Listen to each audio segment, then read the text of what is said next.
que siempre que nos enfrentamos a sangrado en condición crítica deberíamos aproximarnos desde el punto de vista de cuál es el problema que estamos enfrentando.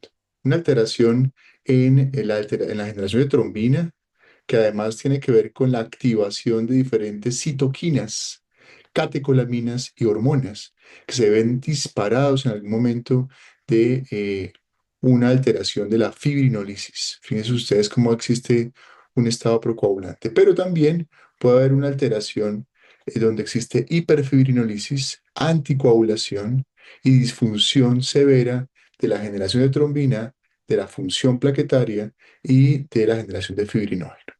En ese continuo nos enfrentamos a un paciente que puede además al mismo tiempo tener una alteración de su temperatura, una alteración metabólica por acidosis y por alteraciones del equilibrio ácido-base, anemia y hemodilución, además de anticoagulación exógena que eventualmente tienen estos pacientes. Por eso deberíamos enfrentarnos cada vez más a este problema, no solamente intentando evitar la triada de la muerte, sino además incluyendo variables como la eh, hipocalcemia, la disfunción en la glicemia y la hipoxia isquémica, para intentar optimizar estas variables en el curso del manejo de estos pacientes. No solamente enfocándonos en el problema de la hemostasia, sino además de la perfusión tisular, de la termorregulación y de la respuesta inflamatoria a esta condición que generalmente es traumática e inflamatoria. En ese orden de ideas existe la gestión de la sangre de los pacientes en condición crítica. Y por eso conocer de los programas de Patient Blood Management es fundamental para poder mejorar los resultados en la unidad de cuidado intensivo. Inicialmente, entendiendo que existen tres pilares en esta propuesta de manejo de los pacientes, el pilar inicial que tiene que ver con la optimización del volumen sanguíneo, el pilar 2 que tiene que ver con la minimización de la hemorragia y el tercero con la optimización de la tolerancia a la anemia. Esto ya es un mandato y es una propuesta que hace la Organización Mundial de la Salud. Es un documento de la política de Patient Blood Management publicado hace más o menos unos 8 o 9 meses que intenta dar una aproximación de los pacientes en condición crítica que buscan la optimización del sangrado en estos pacientes. Por eso se manifiesta como una necesidad urgente su implementación en el manejo de los pacientes con sangrado. Y esto se basa en diferentes experiencias. Esta es la experiencia del grupo australiano, en el cual se implementó del año 2008 al 2014 programas de PBM en 4 hospitales del occidente de Australia, con más de 600.000 pacientes incluidos, con una mejoría significativa en los desenlaces. Veamos un poco esto. La mortalidad disminuyó en un 28%, la incidencia de infecciones, eventos cardio y cerebrovasculares tuvieron una reducción significativa con implementación de programas de gestión de la sangre de los pacientes. Y es que optimizar la anemia, mejorar la tolerancia a esta condición, evitar la pérdida sanguínea, pues promueve indicadores como estos que se ven acá.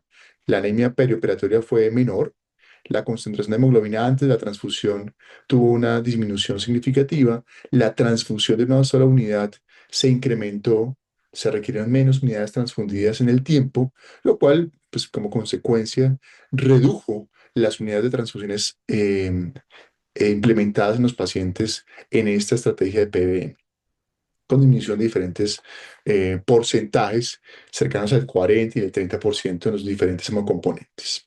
Además, esto tiene una implicación en la disminución de los costos. Por supuesto, disminuir 18 millones de dólares australianos, pues se traducen costos en el sistema de salud de cualquier país. Por eso se considera que evitar los procedimientos y tratamientos médicos innecesarios, evitar la transfusión no indicada, evitar la transfusión de pacientes es una necesidad en los pacientes en unidad de cuidado intensivo y en cualquier programa de individualización de la anemia y el déficit nutricional. Esto es el comportamiento de las publicaciones por año. Fíjense ustedes en la última década cómo se comporta el número de publicaciones que incrementa de forma significativa en las últimas décadas, lo cual hace cada vez el crecimiento de la evidencia. La evidencia, por supuesto, ha ido incrementándose de forma significativa, lo cual tiene un impacto en la economía de los pacientes y en la economía de los sistemas de salud. Cada vez más se considera una obligación desde el punto de vista ético. Los programas son multidisciplinarios y multiprofesionales. Por eso la necesidad de implicar diferentes especialidades. Por supuesto, cuidado intensivo hace parte de la gestión de la sangre de los pacientes en el hospital, pero esta es una política institucional, una política de país, una política gremial que incluya el manejo multidisciplinario y multiprofesional. Fíjense ustedes cómo es de heterogénea la población de colegas que están implicados en el manejo de los pacientes con sangrado.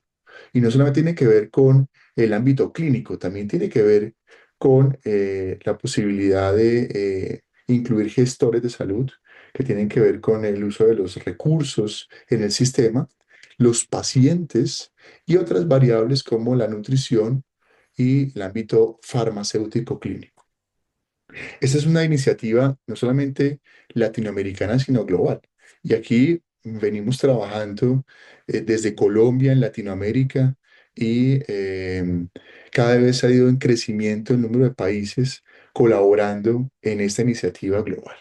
¿Qué es PBM y por qué es relevante? Pues lo vimos hace un momento del número de unidades menos transfundidas, pero realmente es un enfoque clínico que lo que busca es preservar y optimizar la sangre de los pacientes. En el mundo, más de 3.000 millones de personas presentan deficiencias relacionadas con la salud de la sangre, como la anemia, el sangrado y la coagulopatía y de impacto para nuestra población, especialmente la mortalidad materna en sangrado posparto, en trauma y cirugía y en pacientes en poblaciones vulnerables como son los niños y adultos mayores. Por supuesto, tiene que ver con la mejoría en la eficacia clínica y en la eficacia económica y es una obligación ética. Hay diferentes fases y el modelo que se propone por OMS incluye diferentes fases. Una fase de preparación del sistema de salud, que es una adopción de política de salud nacional, en la cual estamos trabajando desde el punto de vista legislativo, que esperamos que tenga un marco normativo para la calidad y seguridad de nuestros pacientes. Además de campañas como lo que estamos haciendo desde nuestro comité, el conocimiento por parte de todos los implicados en la toma de decisiones en la gestión de la sangre de los pacientes, que nos permita la educación pública sobre el manejo de estos pacientes y la asignación de recursos, por supuesto, presupuestales, ¿no? La selección de proyectos piloto en hospitales líderes sería esa misma fase. En la fase B, la implementación piloto institucional, ya sabemos que en el país ya tenemos hospitales e instituciones que han levantado la mano en Bogotá, en Cali, en Medellín, en Barranquilla, en diferentes ciudades del país, las cuales nos han generado un programa piloto institucional para avanzar con la fase de implementación. El escalamiento nacional será el siguiente paso y por supuesto esto irá en progresión de manera paulatina con la certificación y auditoría de profesionales e instituciones y el estímulo, por supuesto, de investigación e innovaciones en salud. La implementación en Colombia representa una estrategia transformadora para mejorar la seguridad de los pacientes, optimizar los recursos del sistema y abordar los problemas críticos como son la anemia materna para nosotros y la atención del trauma. Sabemos que ahora hablaremos un poco de trauma y coagulopatía. Entonces, por supuesto, en este ámbito tendremos mucho que aportar desde cuidado crítico para la gestión de la sangre de pacientes a nivel nacional. Esta es una publicación reciente acerca de cuál es el impacto de la implementación de este tipo de estrategias, por ejemplo, en hemorragia obstétrica, y cómo estas instituciones, pues además de la disminución de hemocomponentes, la disminución del gasto de recursos, la disminución de la anemia relacionada con el parto y la transfusión, pues fueron variables que a través de programas e implementación de PBM se lograron establecer con estrategias que venían con manejo ambulatorio, como el hierro intravenoso, el Cell Saver, como una estrategia de control y evitar las transfusiones halogénicas, y la evaluación viscoelástica de forma periódica. Además de 10 estrategias que están bien sustentadas en la evidencia para el manejo de pacientes ya en condición crítica. Y esta sería una de las diapositivas que los llamaría a la reflexión, es que en cuidado intensivo podemos implementar medidas que nos permitan el manejo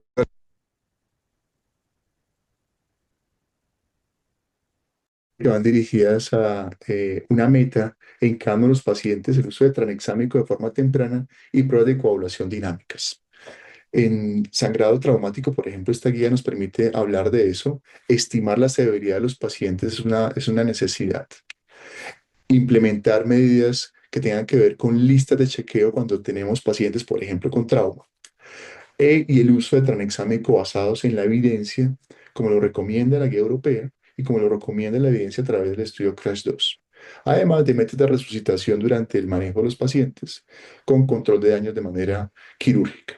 Tener metas en la coagulación, ya en el paciente con sangrado, que nos permita establecer cuál es la meta de fibrinógeno, la meta de plaquetas y evitar las transfusiones no requeridas. Fíjense ustedes cómo en los pacientes con trauma la transfusión de hemocomponentes se asoció a peores desenlaces como infección, días de ventilación mecánica y en la unidad de cuidado intensivo. Por eso valorar las intervenciones tempranas y guiarlas por metas es una necesidad. Esta es una publicación que hicimos hace un año más o menos con el grupo de anestesia y el grupo de bancos de sangre con la participación de Liliana Correa y Sandra Olaya, líderes en sangrado posparto y en coagulopatía traumática. Tenemos una propuesta de cómo abordar esas lesiones de manera temprana, estandarizando el manejo hemostático y la estrategia transfusional. Ojalá guiado por unas metas de viscoelasticidad que nos permitan implementar de forma dinámica algoritmos de manejo en el paciente con sangrado crítico. Además de metas establecidas tanto de hemocomponentes, de factores y de productos sanguíneos. Como cierre, quería hacer una reflexión acerca de los endotipos de la respuesta transfusional. Cada vez iremos hacia allá. Los programas de PBM pues, son programas que nos permiten establecer la gestión de la sangre de los pacientes antes, durante y después de eventos hemorrágicos. Pero iremos hacia la identificación de endotipos o características que nos permitan en pacientes con sangrado y coagulopatía determinar si se benefician o no de una terapia transfusional. Y así se demuestra en este reanálisis de estudio PROM-PR con dos endotipos, el endotipo 2 y el endotipo 1. El endotipo 1 con mayor respuesta inflamatoria al trauma que demuestra tener mejor respuesta a la transfusión cuando estamos en el endotipo 2. Con menor inflamación parece tener una respuesta a la transfusión 1-1-1 mejor, con menor riesgo de mortalidad en esos pacientes. Mientras implementamos esto y sabemos ante qué endotipo o fenotipo nos estamos enfrentando, debemos tener metas en los pacientes con sangrado de coagulopatía. Como cierre, agradeciendo al comité, a la doctora Juliana Marín por la invitación y a todos los miembros del comité por su participación. La reanimación ajustada por metas es una necesidad. La implementación de programas y identificación a qué tipo de paciente estoy manejando es una necesidad. La implementación de programas de PBM en la unidad de cuidado intensivo representa una oportunidad estratégica para mejorar la calidad de, el manejo de estos pacientes, reducir riesgo, optimizar recursos y posicionar al hospital o la organización a la cual estamos vinculados como referente de la seguridad de nuestros pacientes, disminuyendo el riesgo asociado a la transfusión.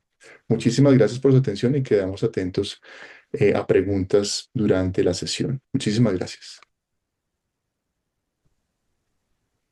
Muchas gracias, doctor Garay. Si alguno de los participantes tiene preguntas, nos las puede escribir a través del chat.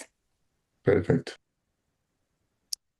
Ahora, para continuar, vamos con la doctora Lorena Moreno. Ella es médica intensivista es la coordinadora de terapia ECMO en la Fundación Santa Fe.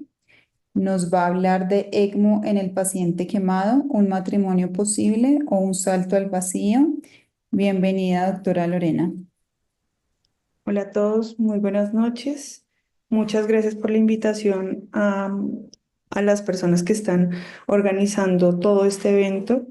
Em, Quisiera también agradecer a la unidad de quemados que además está certificada por la ISBI. Y pues además con este programa en crecimiento de ECMO que estamos llevando a cabo, creo que es más que pertinente este tema el día de hoy. Hoy lo que vamos a desarrollar tiene básicamente uno de los problemas sociales más importantes de esta era. Cada año, más o menos 180.000 personas mueren como consecuencias de quemadura. Las quemaduras normalmente no son mortales, pero son una de las principales causas de morbilidad. Y esto es muy importante porque es un giro de vida que genera muchas expectativas. Es decir, nadie amanece pensando, hoy me voy a quemar, ¿sí? A comparación de muchos procedimientos que quizás pueda uno tener en algún momento y verse arriesgado, no sé, a cualquier clase de cirugía en la que usted se somete a riesgos, pues esto es algo que es imprevisto y pues va a generar una afección a largo plazo en la vida de los pacientes. Estos son pacientes que, como lo ven en las gráficas, pues cambiaron completamente su vida. Em,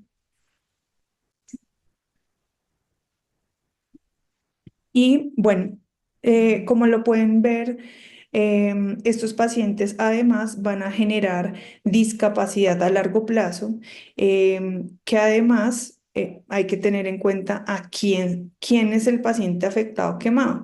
Ustedes ven la cara de todos estos pacientes que tenemos en nuestra unidad de quemados, son pacientes jóvenes que fueron producto o sus quemaduras fueron producto de accidentes, violencia, enfermedades que surgieron después de un accidente laboral y la mayoría de ellos son jóvenes que están en toda su edad productiva y pues esto limita muchísimo a toda la sociedad.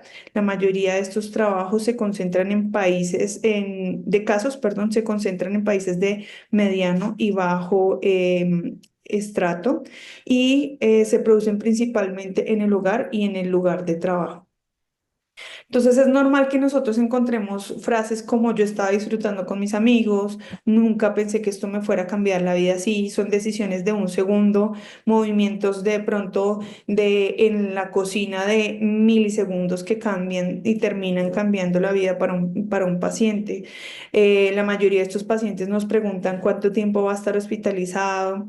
Él no es una persona enferma, puede perder la extremidad, como por ejemplo en el caso del fondo de pantalla que tienen en este momento viendo en sus computadores, cómo va a quedar después de esta quemadura. Esto es como lo que nosotros normalmente vemos en estos pacientes, que va a afectar a largo plazo su vida. Y si ustedes se dan cuenta es que la piel le cobra un lugar tan importante en incluso el gasto cardíaco, que cuando hablamos de ejercicio intenso vemos cómo ocupa hasta incluso el 20% del gasto cardíaco, cosa que ni siquiera llega el corazón ni el cerebro a unos niveles tan altos de perfusión como lo es la piel.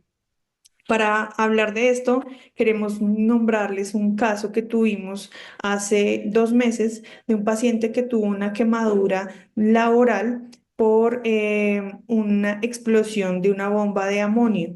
Estas se utilizan normalmente como refrigerantes y tuvo una quemadura, como ustedes lo pueden ver, en toda la parte de la cara, el torso y las extremidades, incluyendo también un angioedema muy importante, por lo cual fue intubado en el lugar de donde lo remiten. Y pues acá hacemos una traqueostomía temprana porque vemos además un compromiso en las mucosas severo. Sin embargo, hasta ese momento teníamos una placa de tórax, como ustedes la pueden ver, sin un hallazgo pues realmente significativo.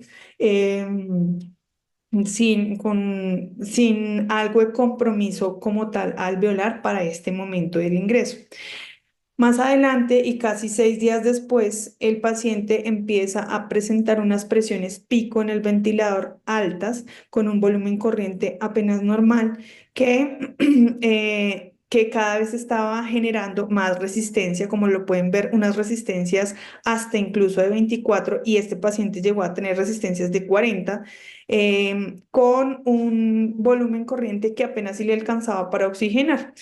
Luego del séptimo día, el paciente ya con un compromiso en la saturación, con una PAFI de 91, un lactato que estaba preservado, pero una acidosis especialmente respiratoria con una PCO2 de 70. Se le hizo una fibrobroncoscopia, que es la imagen que ustedes ven en toda la mitad de la diapositiva, en la que por supuesto vemos cómo el amonio, que además se está comportando como un corrosivo, entra en toda la mucosa y en los primeros 6 días, lo que se describe en la literatura es que ese amonio va a quemar hasta incluso los bronquios más distales, lo que le generó al paciente un compromiso alveolar con esa placa que ustedes ven a la derecha.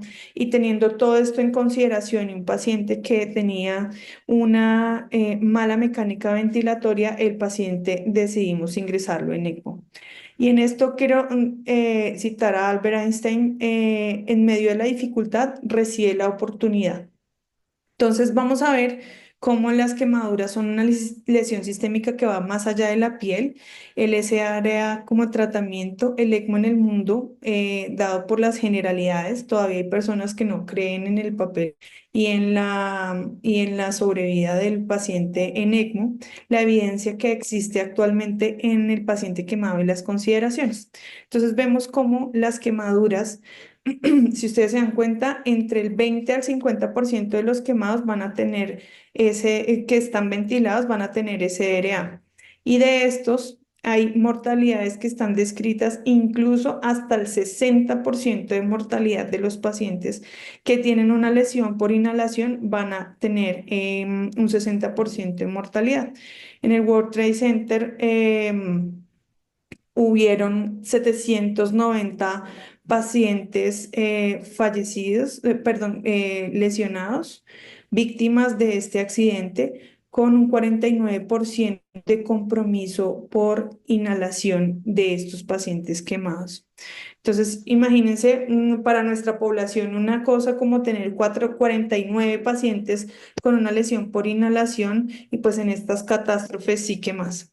Em, Vemos cómo realmente estos pacientes quemados o por qué se suscita estas lesiones, vemos cómo el SRA en sus dos fases, fibrótica y proliferativa, van a generar una cascada inflamatoria que va a terminar generando un aumento en los fibroblastos, en la fase fibrosa, y también va a generar un aumento de la cascada inflamatoria dada principalmente por citoquinas. Esto traducido, pues vemos cómo los pacientes pueden tener un compromiso multiorgánico y también multisistémico por esta misma inflamación, con unos volúmenes corrientes que realmente no dan para poder ventilar y oxigenar adecuadamente. Estas quemaduras por inhalación, entonces vamos a tener una inflamación que es sistémica, pero además de eso, por el hecho de estar quemado, pues también vamos a tener una reanimación importante y generosa en estos pacientes. Casi la mayoría de los pacientes que tienen lesiones por inhalación tienen una superficie corporal comprometida de más del 25%, es decir, son grandes quemados. También vemos que hay una pérdida de proteínas. Estos pacientes también se pueden asociar a disfunción multiorgánica y un daño celular directo que genera una disfunción endotelial que, además, con esa reanimación hídrica, pues lo que va a generar es eh, más edema pulmonar y un tercer espacio. Pero además, el mismo humo genera ha cambiado mucho con el tiempo. Esto secundario a que los productos de combustión son diferentes hoy en día. Los plásticos, los químicos, los desechos van a tener tamaños y pesos variables, pero sin duda una lesión por humo de plásticos o de materiales con los que nosotros normalmente convivimos son mucho más agresivos que quizás los de leña. Eh, la otra cosa también importante es que la temperatura se puede elevar hasta muchos grados Fahrenheit, lo que también puede producir solamente por eso daño térmico en las vías respiratorias. Los químicos como los aerosoles van a generar broncoespasmo y aumento del flujo sanguíneo bronquial con agotamiento del surfactante y descamaciones de la mucosa con una reacción inflamatoria como lo vimos anteriormente por SRA y una lesión alveolar que va a terminar generando exudado bronquial y un desajuste en la ventilación-perfusión. Esto todo va a generar un desprendimiento del epitelio respiratorio con una pérdida del aclaramiento ciliar y acumulación de desechos que van a terminar generando obstrucción. Esta lesión empieza en una línea de tiempo de ya, es decir, el paciente se quema y a los 10 minutos ya hay un aumento del flujo capilar con una disfunción en la producción del óxido nítrico hacia las 18 horas que ustedes se dan cuenta, incluso podemos sacar estos restos de los árboles bronquiales, como lo pueden ver en la imagen del centro, con una permeabilidad endotelial, edema, úlceras, vasodilatación y, por supuesto, pérdida de los cilios que normalmente cumplen su función de barrer, que ahora pues van a ser incompetentes. Sobre la semana, las secreciones, el moco, las células epiteliales inflamatorias y la fibrina empiezan a ser uno de los principales problemas, generando una mayor capacidad, una mayor discapacidad para generar respuesta inflamatoria asertiva, lo que finalmente termina generando inflamación y de las 18 a las primeras 24 horas, algo muy importante es que estos pacientes se mueren, es decir, hay disfunción multiorgánica con compromiso renal, hepático, respiratorio, cardiovascular, cuando hablamos de la lesión por inhalación solamente. Más o menos 1.000 millones de personas al año se están viendo afectadas por las quemaduras por inhalación en los bosques. El humo más tóxico, como se los nombré anteriormente, es dado por los sintéticos, porque además los productos sintéticos y plásticos son de 2 a 3 veces más calientes, se generan más combustión y más rápidamente generan inflamación. El compromiso entonces es multisistémico. Vemos que no solamente es el SDRA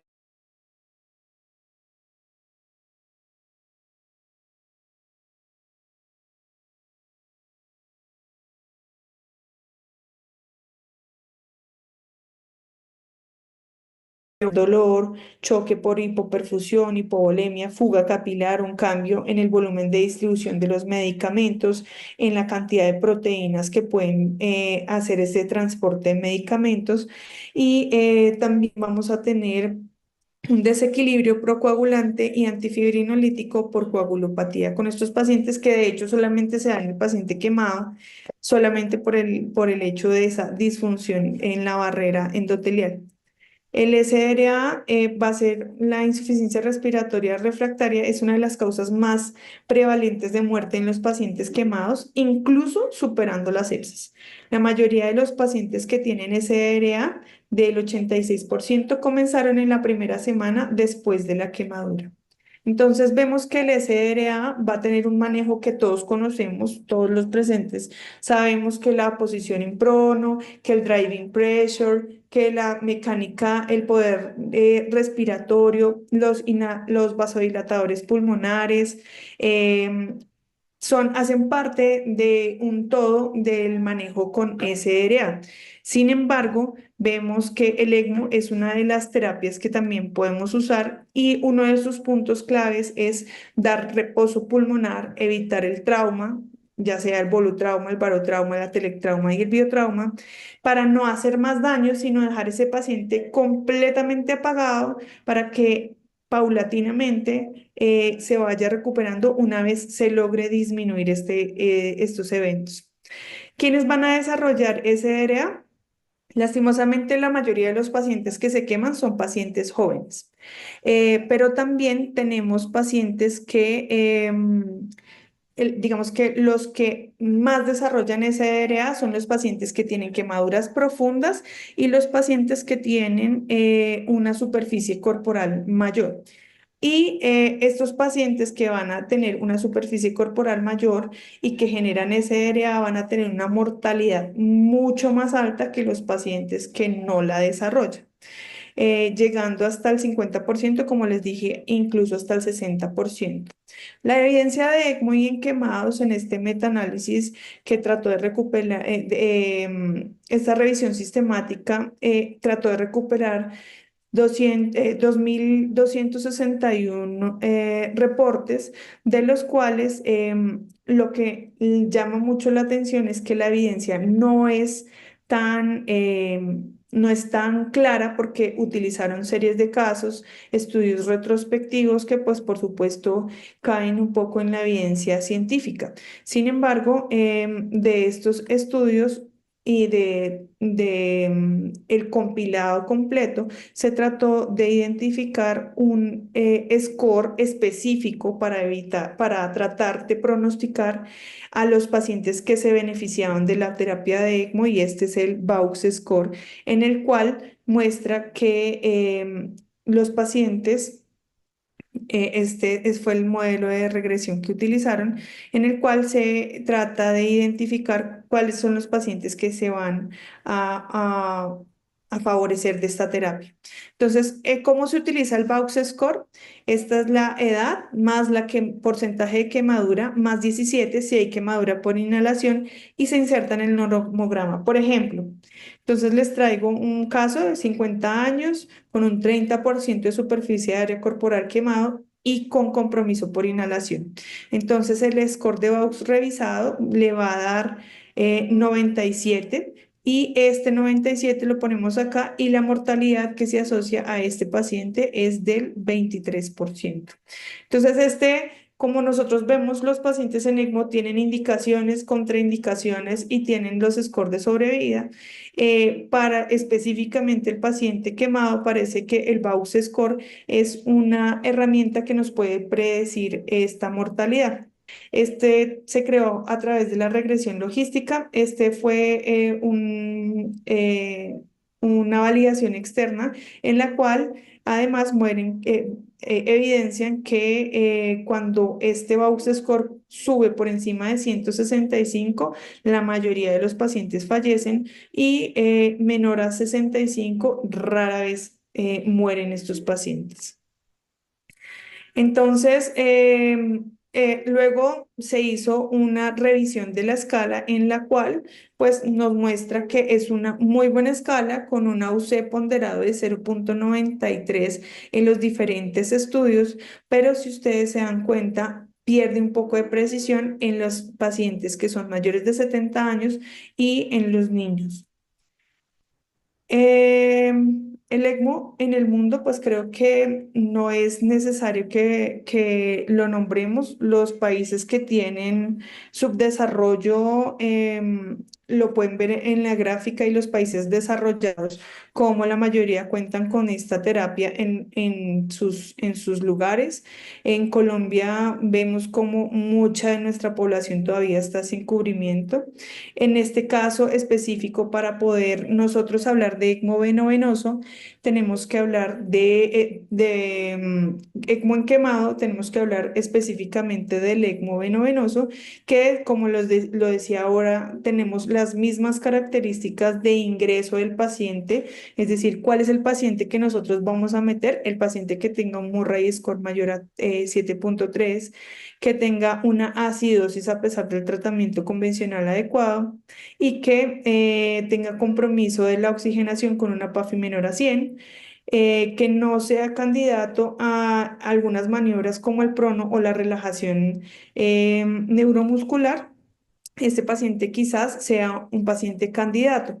Como lo decíamos ahora, lo que vamos a hacer en este caso es extraer la sangre desoxigenada, pasarlo por la bomba, pasarlo al oxigenador que nos va a hacer las veces de pulmón, mientras este oxigenador ingresa la sangre por la cánula de entrega. Y es el corazón con su gasto cardíaco nativo quien va a distribuir el resto de sangre ya oxigenada a nuestro cuerpo. Esto es específico para el paciente en ECMO con quemadura. La evidencia también nos habla de algunas cosas importantes y es que la mayoría de los pacientes que ingresaron en ECMO fueron, fue por SDRA grave del 42%, con un ECMO venovenoso del 75%, fue usado en el 75%, una mortalidad del 49% de la población total. De estos, 55% fueron adultos y 35% de los pacientes fallecieron en pediatría. El peor pronóstico es la lesión por humo, cuando hay compromiso multiorgánico y cuando pasa más de 10 días de ECMO. Las complicaciones usuales fueron hemorragia e infección, siendo más prevalente la infección, y otras terapias que se usaron fueron los filtros de citoquinas y la terapia de reemplazo renal. En esto este es un reporte, una serie de casos que me llamó muchísimo la atención. Los centros de experiencia, muchos están en Japón, muchos están en China. En este específico fue Taiwán, en la fiesta de Formosa de polvos de colores del 2015 utilizaron polvos de maíz con color. Y pues esto finalmente terminó en una catástrofe con una quemadura de 508 personas, de las cuales 15 personas murieron en el instante y de ahí salieron 199 pacientes críticos. De estos, 46 ingresaron con una superficie de área corporal total más del 45% y 5 pacientes fueron ingresados en ECMO. Y aquí quiero llamar la atención en cuáles eran las edades de esos pacientes. Pues son los pacientes que están en discoteca: 17, 18, 32 años, 22, 20 años. Este 5.1, 5.2 fue porque era el mismo paciente, solo que entró 2 veces en ECMO, si ustedes se dan cuenta, una PAFI realmente disminuida de 88, 106. Y algo que llama mucho la atención fue en qué momento los metieron en ECMO: en el día 2, 3, 8, al 4 lo metieron en el día 49 después de intubación, y al candidato número 5, al paciente número 5 lo metieron a los 62 días. Por supuesto, eso se tradujo en sobrevida, sobrevida, sobrevida y muerte para el paciente 4 y 5, que finalmente fallece, incluso habiendo estado 2 veces en ECMO. Las modalidades que utilizaron fueron el ECMO venovenoso, con una mortalidad del 40% y unas complicaciones que la mayoría fueron por sangrado. El primer paciente que fue metido en ECMO por quemadura fue en 1976 y finalmente sobrevivió a la terapia. Murió después de 4 días de canulación por sobreinfección, y de ahí hay varios estudios que nos dicen que el ECMO después de una quemadura tiene una sobrevida del 33% en comparación con los pacientes corrientes, como la neumonía viral del 78%, una neumonía bacteriana del 53% y un síndrome de sepsis del 44%. Las lesiones por inhalación de ECMO es súper importante. Por inhalación, nuestro paciente en mención que les comentaba fue un paciente por contacto directo con el amonio, pero el paciente por inhalación tiene una mejor sobrevida cuando se inicia el ECMO antes de 200 horas del ingreso del paciente.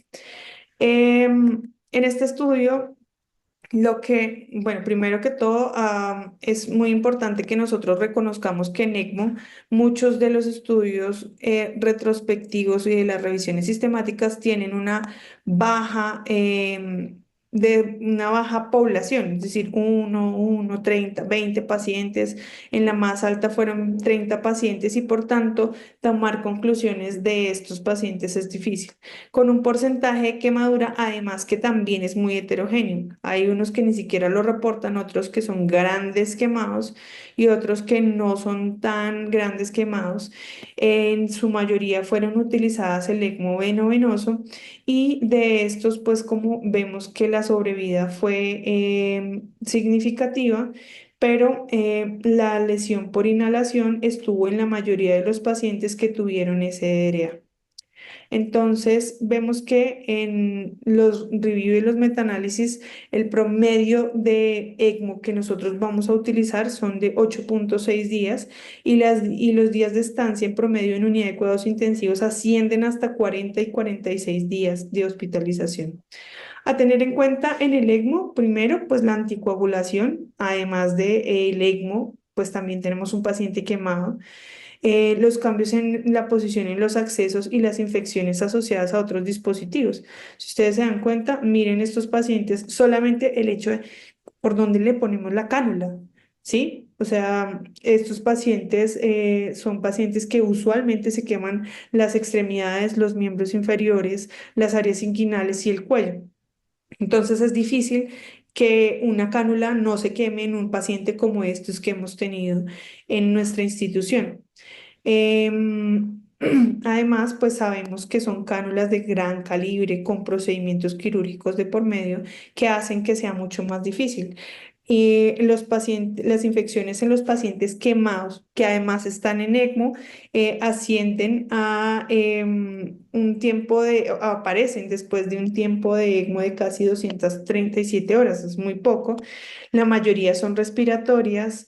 Pueden tener también infecciones de piel y de tejidos blandos. No es inusual que tengamos infecciones por hongos y de estos el 20% van a ser gérmenes resistentes. Si ustedes se dan cuenta, entre los pacientes que están quemados versus los pacientes no quemados en ECMO, vemos cómo la sobrevida pues no es tan diferente con respecto al paciente que no está quemado, pero vamos a tener infecciones, por supuesto, que van a ser mucho más altas porque obviamente perdimos la barrera cutánea que nos protege. Con múltiples infecciones, específicamente hablando de la infección respiratoria, de la infección en tejidos blandos. El tracto urinario no es tan prevalente, pero es importante tenerlo también en cuenta. De estos, la mayoría son dados por Pseudomonas aeruginosa. También tenemos algunas Klebsielas que hacen un poco de ruido y enterobacterias en los pacientes que tenían el ECMO ya instaurado. Ahora también tenemos otras complicaciones y son las lesiones renales agudas. El 25% de los pacientes con quemadura grave van a tener una lesión renal aguda con una prevalencia general hasta el 53%, una mortalidad del 35% y de estos requiere terapia de reemplazo renal. De estas lesiones renales agudas, el 80% de los que hacen lesión renal aguda. En ECMO y terapia de reemplazo renal mejora los resultados y reduce la mortalidad. Esto más para el control de los líquidos. Vamos a tener algunas indicaciones que la mayoría fueron por sobrecarga, la lesión renal aguda y desequilibrio electrolítico. Incluso también utilizan esta forma de terapia de reemplazo renal.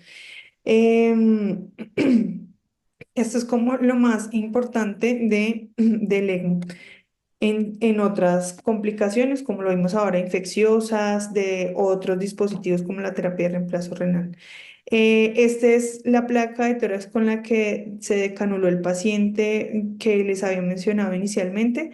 Fue un paciente que finalmente sobrevivió, se le dio alta y pues hoy está en compañía de su familia. Este es el equipo. Hay que recordar que ninguno de los equipos, ninguna de las cosas que uno haga en la vida se puede solo. Tenemos un equipo de rehabilitación, médicos y enfermeras que se encargan de ayudar a sacar este paciente adelante. Y por último, el ECMO puede ser una terapia útil en el paciente quemado, como lo vimos en nuestro caso, con hipoxemia refractaria al tratamiento, especialmente si se hace de forma temprana. Recuerden, antes de 200 horas parece mejorar la mortalidad. Esta estrategia debe ser usada si se espera un resultado probable. ¿Y cómo vamos a esperar este resultado probable? No es solamente con las escalas que conocemos, sino integrando el Bausch Score a nuestro pronóstico. Muchísimas gracias y quedo atenta a cualquier duda. Muchas gracias. Muchas gracias, doctora Lorena. Yo quisiera hacerte una pregunta y es, ¿cómo manejar la anticoagulación con ECMO y la programación de los procedimientos quirúrgicos de estos pacientes? O mientras están en esa terapia, ¿deberían escoger más bien curaciones? ¿Cómo lo deberíamos hacer mejor? Pues realmente estos pacientes se benefician de infusión de heparina continua. Otra cosa importante es, se suspende exactamente igual que cualquier otra infusión. El hecho de que sea venoso, pues digamos que presiona un poco menos el hecho de suspender la terapia y reiniciarla en el posoperatorio 8 horas después del ingreso del paciente, pero se tienen las mismas consideraciones que el paciente quemado. Es decir, este paciente es un paciente procoagulante que además está con una terapia que no es biocompatible en un 100%, lo que hace que sea mucho más difícil el hecho de garantizar que no va a coagularse completamente la membrana o no vamos a tener algunos problemas. Entonces se trata exactamente igual que un paciente quemado, pero con infusión continua con heparina. Mil gracias. Tenemos por acá una pregunta de un participante que nos dice qué criterio utilizan para determinar que el paciente es apto para salir de ECMO. Nosotros nos seguimos ciñendo a el paciente en ECMO venoso como cualquier otro paciente, es decir, la mejoría en la mecánica ventilatoria, la mejoría en la oxigenación, el hecho de que haya un cambio en la distensibilidad y en las resistencias, como por ejemplo en este momento que nosotros como lo vieron en el caso clínico del inicio, pues este paciente tiene unas resistencias dinámicas de 24 muy altas, que no mejoraban con los inhaladores. Esto con la mecánica ventilatoria va cambiando inmediatamente. Y el destete se hace común y corriente como los pacientes en hemogeno venoso con cambios en el flujo de gases frescos y cambios en el porcentaje de FiO2. Ya cuando el paciente va cambiando la mecánica y uno se va migrando al ventilador, comenzamos a irnos más a la oxigenación del ventilador, es decir, a la ventilación nativa que nosotros tenemos, y se comienzan a descender los parámetros, pero nunca se toca el flujo del ECMO venovenoso. Simplemente se hace una modificación en el flujo de gases frescos y en la fracción inspirada de oxígeno de la membrana. Muchísimas gracias, doctora Lorena.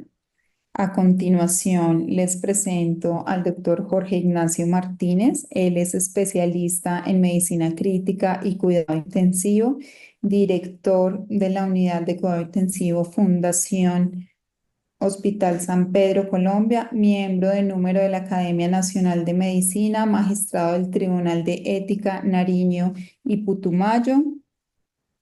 Si me están escuchando, perdón. Voy a volver a presentar al doctor Jorge Ignacio Sí, porque sí la creo que tenía escuchamos, el doctora. volumen No, muy sí, sí la bajo. escuchamos, doctor. ¿Sí? Ah, ok, perfecto.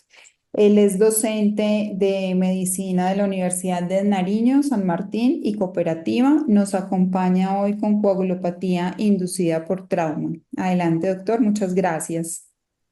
Muchísimas gracias. Voy a compartir pantalla. Me dicen si la están mirando. ¿Si la están viendo? Todavía no, doctora.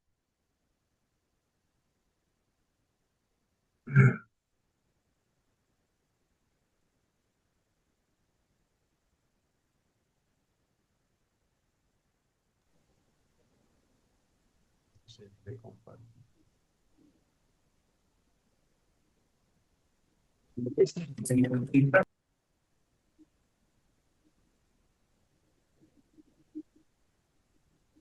Todavía no la vemos, doctor.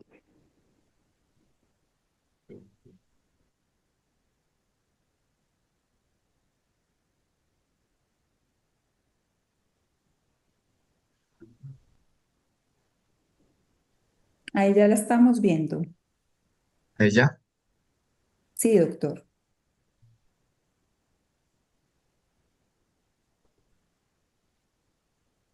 Perfecto. Muy buenas noches, buenas tardes. Un placer poderme y dirigir con mis colegas intensivistas de todo el país. Agradecer a la doctora Juliana esta invitación y a la Junta Directiva ANSI por esta iniciativa de dar participación a todos los comités en este tipo de actividades académicas. El doctor Garay, en su primera charla, abrió el espacio para unas de las temas de lo que es epidemiología y de lo que actualmente estamos realizando a nivel nacional en la parte relacionada con glupatías en sus diferentes escenarios. Vamos a partir de este contenido, una introducción, la definición de algunos ítems iniciales, unas recomendaciones basadas en unas guías europeas y americanas recientes con los niveles de evidencia y al final unas conclusiones. Recordemos que los modelos de hemostasia anteriormente, hace varios años, eran basados en lo que conocíamos, en lo que nos formamos con las cadenas de coagulación, tanto la intrínseca como la extrínseca. Sin embargo, hace ya muchos años ese modelo cambió y es el modelo de Hodgman y Moore, quien se hace referencia a los mecanismos de coagulación basados en una, básicamente, de diferentes células a nivel del organismo y que esas células tienen que ver con la hemostasia, no solamente hablando específicamente de plaquetas, sino de todas las células involucradas en el endotelio, y estas células endoteliales son las que a la larga determinan que un paciente en un estado patológico tenga no una alteración en sus factores, en sus diferentes factores de la coagulación. Entonces, para enfocarnos en ese sistema guiado por células, recordemos también que este modelo tiene mucho que ver con una fase de iniciación, una fase de amplificación y una fase de propagación en una cascada o en una secuencia de eventos que se continúan o progresan de acuerdo a la gravedad de los pacientes en estados de trauma. Eh, Desde el punto de vista fisiológico, hay muchas, digamos, factores involucrados, no solamente los factores de coagulación que conocemos, sino algunas proteínas, como la proteína S y la proteína C. Recordemos que esa proteína C tiene mucho que ver con los endotelios y que en los pacientes con un trauma grave, con hipoperfusión tisular, inclusive con reanimación excesiva, hay una, digamos, liberación de excesos de proteína, de citoquinas proinflamatorias y hacen que haya inicialmente un proceso de sangrado y luego un proceso de trombosis a nivel microvascular local y impactando en las diferentes funciones de los órganos. Así como este tipo de acontecimientos fisiopatológicos nos deben orientar a que hay recursos que podemos utilizar en el transcurso de ese trauma del paciente que cada vez se ve más comprometido desde el punto de vista sistémico, y cuando la microvasculatura está verdaderamente comprometida, pues el paciente va a entrar en una falla multiorgánica, una probabilidad alta de fallecimiento y de muerte. La respuesta inmune nata se ve implicada y un estado muy avanzado de esta coagulopatía es la coagulación intravascular diseminada, precisamente desencadenada por estos patrones moleculares, los famosos DANS, que a veces hemos visto todo tipo de fisiopatología de trauma, inclusive en la sepsis. Nosotros logramos con reanimación guiada por objetivos tempranos, pues evitaremos estos daños fisiopatológicos. En cuanto a la función plaquetaria, recordemos que las plaquetas tienen dos fases en su formación. En la primera fase, estas plaquetas tienen que ver con la modulación a nivel de las células megacariocíticas a nivel de la médula ósea, y la segunda fase ya tiene que ver con la formación específica de las plaquetas, las cuales desde su formación inicial a nivel de la médula se fragmentan y forman las plaquetas con sus diferentes funciones. Eh, Vemos también en la parte de la fisiopatología que hay una desregulación de la fibrinólisis.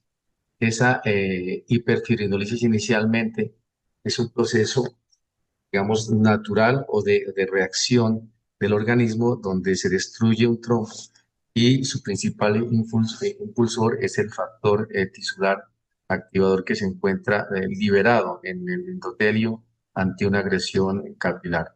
Entonces, esa fibrinólisis, si no está bien regulada, conlleva a esa liberación del factor que les acabo de mencionar y a la formación también del factor inhibidor 1 de esa coagulación, y lleva a una disfunción digamos, de la respuesta normal. El otro problema grave que tenemos, digamos, el paciente con trauma es cuando nos enfrentamos a una hemodilución. Y esa hemodilución tiene mucho que ver con, digamos, la disfunción endotelial, y esa disfunción tiene un contexto bastante complejo y bastante amplio que involucra inclusive patrones genéticos factores de comorbilidad, factores de medicamentos. Y es así también como el doctor Garay también nos mencionaba de enfocarnos en algunos fenotipos que los vamos a ver ahorita, en cuanto a si este paciente está con un predominio de sangrado o un predominio de trombosis. Y todos esos factores juegan un papel muy importante en el paciente con trauma severo y lesión endotelial con un compromiso bastante importante del glicocálice. Eh, También en los pacientes con trauma severo se ven enfocados a un fenómeno de hipotermia y acidosis, no solamente por el mismo hecho de la pérdida de la hemostasis al perder las barreras normales, sino como reacción, digamos, en un intento de mantener un metabolismo aeróbico. Entonces, los pacientes hacen fácilmente acidosis en el mismo trauma. Ese trauma produce daño tisular, libera muchas citoquinas y muchas hormonas, al mismo tiempo que por otro lado no hemos controlado un sangrado. Es así como se producen toda esta serie de fenómenos que yo les muestro acá, toda esta serie de fenómenos inflamatorios, de activación de diferentes enzimas, de diferentes también estimulaciones celulares endoteliales, llevan a un paciente en shock, a una hipoxia tisular y a una coagulopatía postraumática, que es a la que queremos evitar con las infecciones tempranas. ¿Cómo evaluamos la coagulación? Lo ideal es también poder tener este recurso, que son la tromboelastografía. Difícilmente, creo que el 80% de nuestras unidades no la tenemos. La tienen algunos centros, digamos, de amplias complejidades y con los programas que les permite utilizar esto en forma seguida y permanente, que es lo que demandan, digamos, los hospitales, que esto sea rentable. Y cuando no tenemos una buena número de pacientes para utilizar este recurso, pues tampoco es accesible a nosotros. Esto es una forma muy clara que nos orienta a cómo debemos reponer los diferentes productos para tratamiento. Sin embargo, como lo vamos a ver en las recomendaciones son entre 2A y 2B. Las herramientas con que contamos ante un paciente con trauma mayor, básicamente son estos tres, que son los pilares en los que nos debemos enfocar. Es el control del sangrado, reponer componentes hemostáticos y minimizar o tratar de que nuestros pacientes no lleguen a presentar la coagulopatía o la tan temida coagulopatía posterior. Recordemos una definición que lleva muchos años y creo que no se ha modificado mucho, lo que tiene que ver con una hemorragia masiva. Estos son los ítems que consideran en cuanto a volúmenes perdidos de sangre: 150 mililitros en un minuto por más de 10 minutos, la pérdida de un volumen sanguíneo en 24 horas, hemorragia mayor que requiere transfusión de 4 unidades de glóbulos rojos en una hora, pérdida de hasta el 50% de la volemia en 3 horas, y una hemorragia mayor que amenaza la vida y que obviamente desencadena en protocolo ya institucional en casi todas las unidades o en casi todos los centros de transfusión masiva. Con respecto a las recomendaciones que se revisaron o que se han revisado y que no han cambiado mucho, tienen que ver casi con 40 ítems, los vamos a resumir para pasar estos. Primero tiene que ver con qué tan extensa y qué tan grave es la lesión en el paciente con trauma. Para eso no debemos olvidarnos de la historia clínica, examinando bien a los pacientes con una visión periódica de qué tan comprometidos están los campos quirúrgicos cuando el paciente está ensangrado o en urgencias cuando tiene unas heridas expuestas. El examen clínico es fundamental y dicen que esto tiene una recomendación 1C. La identificación temprana, basada básicamente no solamente en la clínica, sino en unos scores. Básicamente, creo que los más validados es el TASH. Ellos proponen un score de 15, creo que es un poquito más, ahorita se los muestro.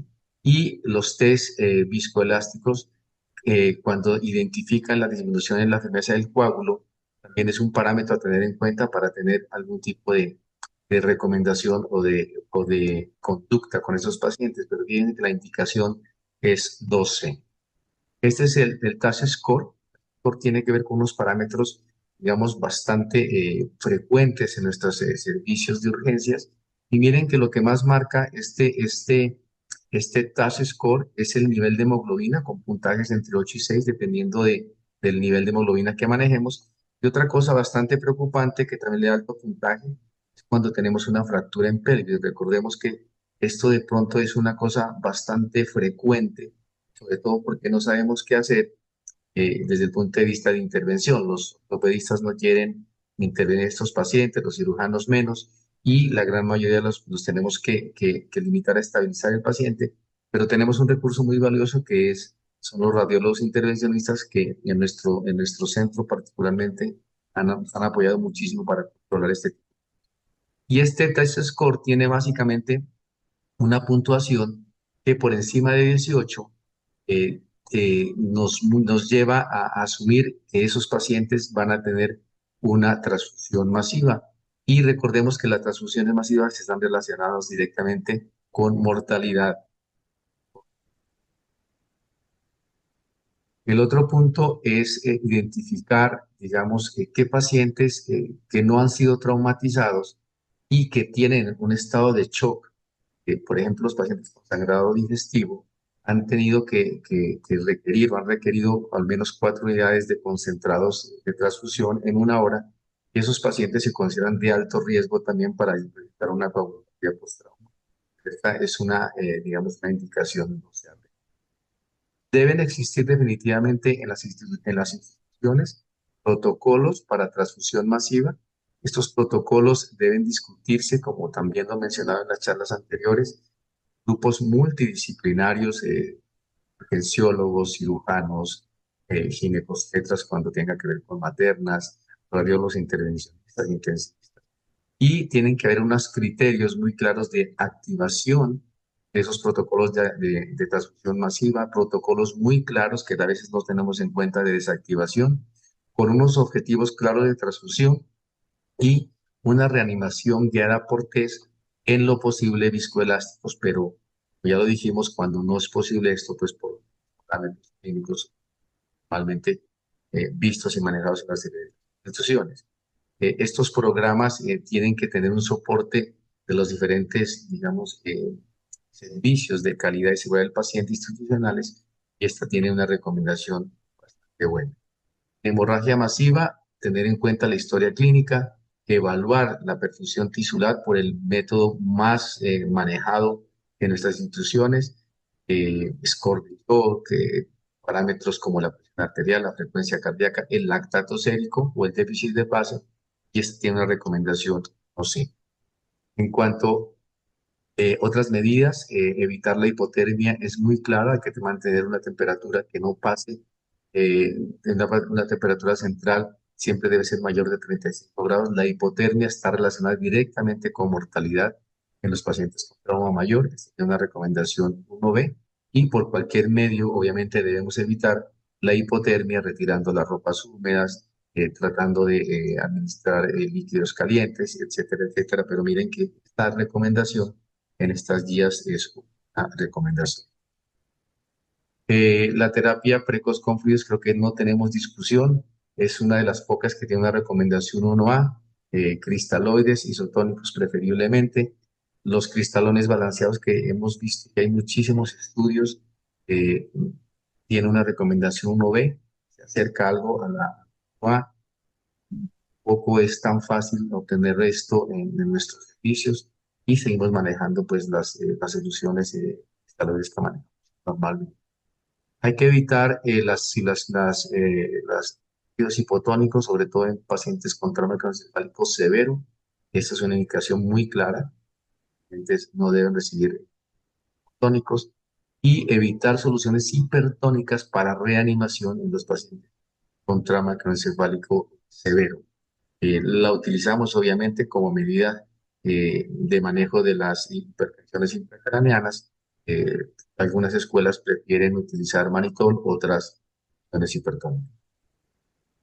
En cuanto, también esto también creo que tenemos claridad, no utilizar coloides sintéticos, la no utilización de una recomendación 1C, evitar albúmina también como reposición o como elemento para reanimar pacientes, también tiene una indicación 1C, evitarla, no la recomiendan obviamente, y definitivamente las estrategias que restringen el volumen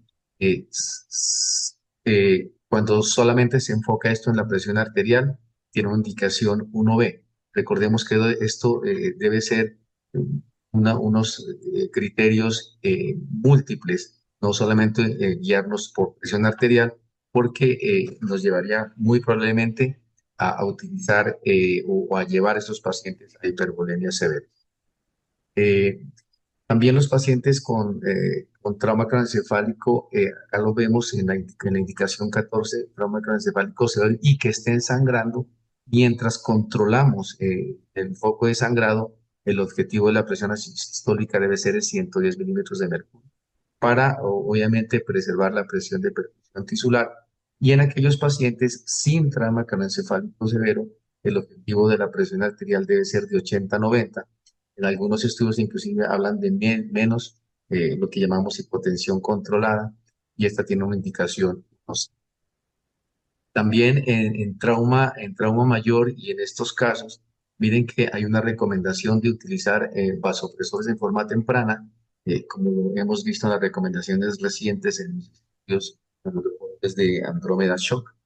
Entonces, esto también es desde antes, debemos tratar de utilizar, si lo requerimos, lo más pronto posible, los vasopresores para tratar de no inundar a nuestros pacientes. Idealmente, estos pacientes deben tener un acceso venoso central, y esto en una recomendación 1C, sabemos que en los servicios de urgencias esto no es prioritario. Sin embargo, en nuestras unidades de cuidado intensivo, sí debemos tener un acceso venoso central solamente para los procesos de reanimación, sino para guiar los estados de reanimación. Es claro que los pacientes con trauma mayor debemos acudir a la contención de daños. Ahí trabajamos de la mano con nuestros cirujanos, y esto tiene que ver directamente con qué tan graves son las lesiones de los pacientes a los que nos estamos enfrentando y qué tan prolongada va a ser la cirugía de acuerdo a esos daños. Entonces, los pacientes deben ir a un tratamiento con un control primario de daños con la recomendación. Tampoco nos cabe duda hoy por hoy a los intensivistas que las variables dinámicas están por encima de las variables estáticas. Sin embargo, no olvidemos que la presión venosa central, parámetro, digamos, en el tiempo puede ser muy útil cuando no tengamos acceso a estas variables dinámicas, y puede ser una guía que apoye las variables dinámicas en la parte de reanimación guiada por diferentes parámetros. Es una recomendación. Definitivamente el lactato sigue siendo muy útil para reanimar y para hacer seguimiento a los objetivos que queremos junto con los déficits de base, y esto tiene una recomendación 1. Desde el punto de vista de cómo optimizar, digamos, la reanimación con diferentes fármacos, hay que tener metas muy claras. Debemos siempre tener unos protocolos o unos algoritmos y tratar de individualizar el manejo de nuestros pacientes. Y no se puede con los test viscoelásticos, simplemente pasamos a utilizar los test convencionales como son el PT, PTT, fibrinógeno, plaquetas. Miren que la diferencia entre test viscoelásticos de monitorización y laboratorios convencionales es una recomendación 1B a 1C. Monitorizar seguidamente la hemoglobina. Siempre sabemos que los pacientes por la reanimación hacen hemodilución, pero sí debe ser considerada. La recomendación dice que debemos hacer seguimiento cada hora como mínimo y considerar otros parámetros aparte de los clínicos, y eso tiene una recomendación 1. La transfusión precoz de glóbulos rojos está indicada cuando tenemos, digamos, una conducta restrictiva global de líquidos. Esta tiene una recomendación 1B, sobre todo en algún tipo de pacientes, sobre todo aquellos cardiópatas, en los que sabemos que tienen una fracción de eyección bastante reducida. Entonces, hay una recomendación 1B de hacer transfusión temprana cuando el paciente está sangrado bastante. Tanto. Se sugieren que esos glóbulos rojos, paquetes globulares, deben ser leucodepresionados con una recomendación 2B. Estos son los objetivos que también nosotros ya los manejamos, no solamente en traumas, sino en otro tipo de patologías. Definitivamente debemos tratar de mantener una hemoglobina entre 7 y 9. Esta tiene una recomendación 1B, y fíjense que para 9 y 10 en ciertas patologías como los cardiópatas, la recomendación tampoco queda tan clara en llevar los pacientes a estos niveles, una recomendación 12. Cuando no tenemos acceso rápido a los paraclínicos convencionales, ellos aconsejan en las guías una reanimación de una unidad de glóbulos, una unidad de plasma por 2 unidades de glóbulos rojos en forma urgente, una recomendación, no sé. Cuando estamos administrando plasma fresco congelado, la forma de hacer seguimiento de esta intervención es obviamente mirando a nivel de sangrado, si hoy hay o no control de hemorragia luego de administración de este componente, y obviamente vuelven a recalcar en que se debe hacer un seguimiento, un control con los test viscoelásticos o con un aumento o con un control de los factores de coagulación, con una recomendación. En cuanto a las plaquetas, también lo miramos anteriormente en los pacientes con trauma en general. El objetivo es tener más de 50.000 plaquetas cuando la hemorragia está activa, y ya se empieza a sopesar entre 50.000 y 100.000 cuando hay otro tipo de contextos: paciente sangrado masivo, o trauma encefálica, o trauma ocular, pacientes neuroquirúrgicos, o pacientes también que, a pesar de tener cifras por encima de 50.000 plaquetas, siguen sangrando, también tiene una consideración de seguir buscando como 100.000 plaquetas con una indicación 12. Hay que tratar de evitar, digamos, transfundir plaquetas en hemorragia intracraneal, dependientemente, digamos, no hablan aquí ellos de la severidad del trauma, pero por número de plaquetas siempre se debe tratar de conservarlos. También plaquetas en una indicación 2. Sabemos cuáles son las dosis que manejamos de plaquetas, de 4 a 8 concentrados de plaquetas. Los que tenemos en algún momento podemos escoger plaquetas por féresis, que obviamente se obtienen más rápido y tiene un impacto mejor en cuanto al rendimiento de plaquetas como resultado. Esto de los concentrados protombídicos de vitamina K están indicados, una recomendación 1 en aquellos pacientes que tienen o que vienen siendo tratados con anticoagulantes orales o con medicamentos con antivitamina K. Tiene una indicación 1B, y la indicación cae a 1C en los pacientes que no tienen esta patología, y los pacientes tienen algún tipo digamos, tipo no, tienen un sangrado severo. Identificamos algunas alteraciones en test convencionales para el factor 8 también está indicado solo en aquellos pacientes hemofílicos con inhibidores, y que obviamente están enfrentados a una hemorragia masiva después de un trauma severo. Esto tiene una recomendación 12. Y se debe utilizar este tipo de concentrados con precaución en aquellos pacientes en que ya se controló el sangrado de alguna otra forma y no se demuestra un alto riesgo de que siga, digamos, en estado de shock, y al contrario, hay más riesgo de que haga un estado trombótico. Es una recomendación. Cuanto a otro de los ítems que lo medimos en el paciente con sangrado severo, grado masivo, es determinar el fibrinógeno. Casi en la mayor parte de nuestros laboratorios el método que utilizamos es el de Claus, el Siften. Dan estos parámetros entre 1.5 y 2 para tomar alguna determinación de iniciar a administrar crioprecipitados. Sin embargo, las guías enfatizan mucho que no es tan fácil obtener crioprecipitados en forma rápida, y tenemos el recurso ya también hace ya unos años de los concentrados de fibrinógeno en ampollas, y la dosis promedio que se utiliza es entre 3 y 4 gramos en la primera hora, y luego obviamente hay que reevaluar si necesita o no nuevamente otra dosis de fibrinógeno de acuerdo a test de tromboelastografía o a la medición de fibrinógeno en sangre. Tiene una indicación tanto 1C como 12 de acuerdo básicamente al estado de niveles de fibrinógeno. No se considera como un factor de retina como primera línea en los pacientes con hemorragia masiva el factor 7A, que también lo podemos obtener como recurso para controlar la hemostasia.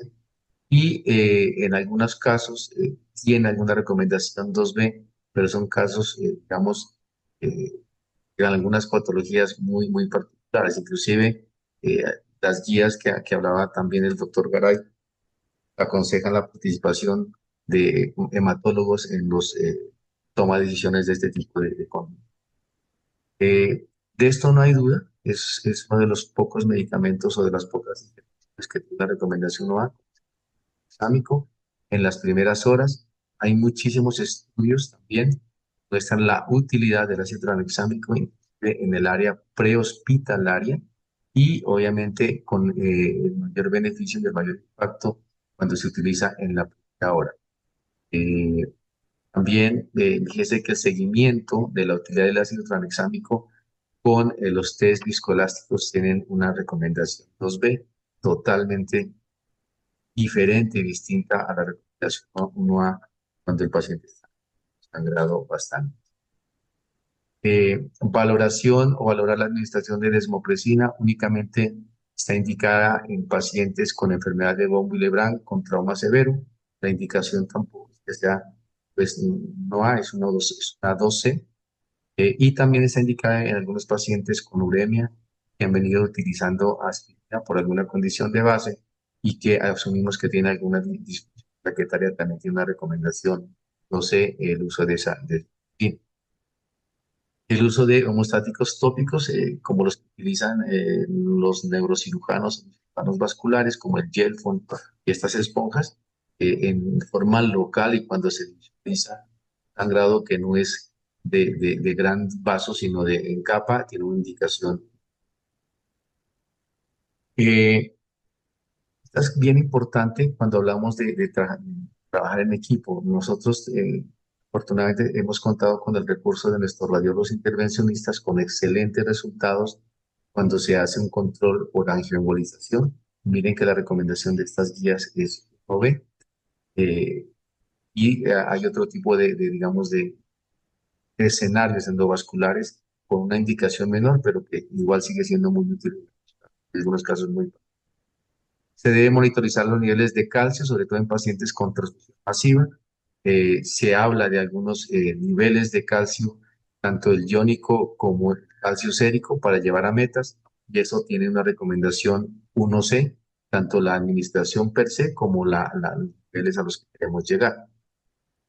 Y hay que reevaluar siempre el uso de diferentes recursos como los factores 7, los complejos protrombínicos, cuando tengan que ver con la administración en escenarios de escasez de plaquetas, de escasez de plasma y que no hay otros recursos, pero sin embargo las recomendaciones siguen siendo 2C y 2A en estos casos.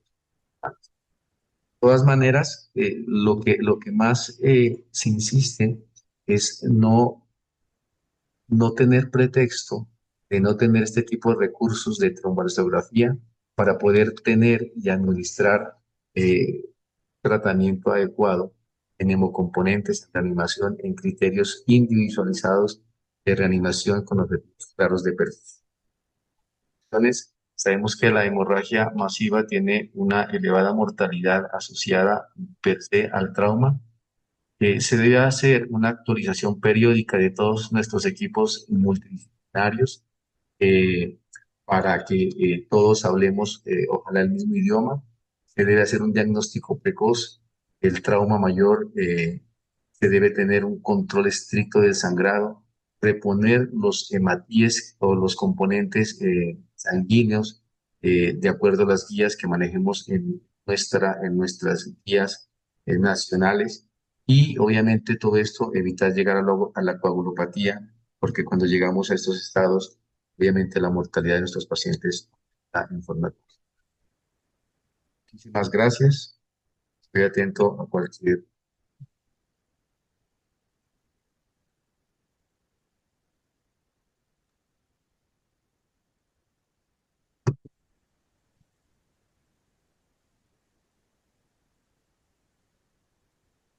Muchas gracias, doctor Martínez. Para finalizar la jornada de hoy, nos va a acompañar el doctor Osvaldo Torres con la charla antes de transfundir estrategias hemostáticas en trauma que no pasan de moda. El doctor Torres es médico especialista en medicina crítica y cuidado intensivo, líder del equipo de trauma en el paciente crítico y de la unidad de quemados del Hospital Serena del Mar de Cartagena. El doctor ya logró conexión porque tenía un poco de problemas con la señal. Vamos a ver si ya está acá. Hola, buenas noches a todos. Ya voy a compartir la presentación. Gracias, ahí te escuchamos.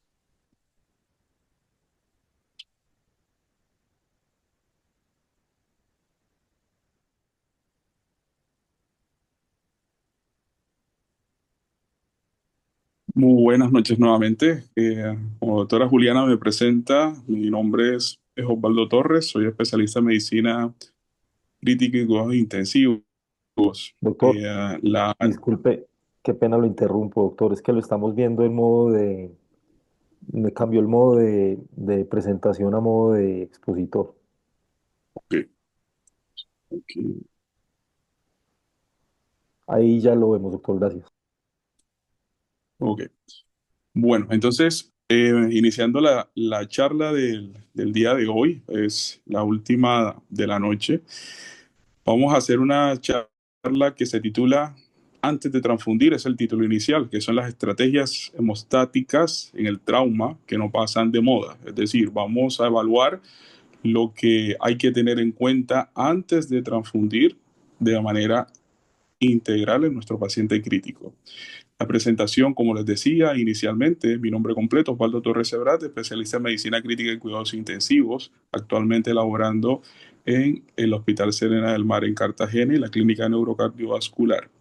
El índice a tratar durante el día de hoy, vamos a hablar de manera general de la epidemiología. Voy a hacer énfasis en la parte fisiopatológica de la atención del paciente que requiere la transfusión, los principios básicos y estrategias, y la predicción de la transfusión masiva, de manera que vamos a tener en cuenta los protocolos disponibles de transfusión masiva con las guías y además de las disponibilidad de toda la información disponible, unas conclusiones y una bibliografía para tener en cuenta.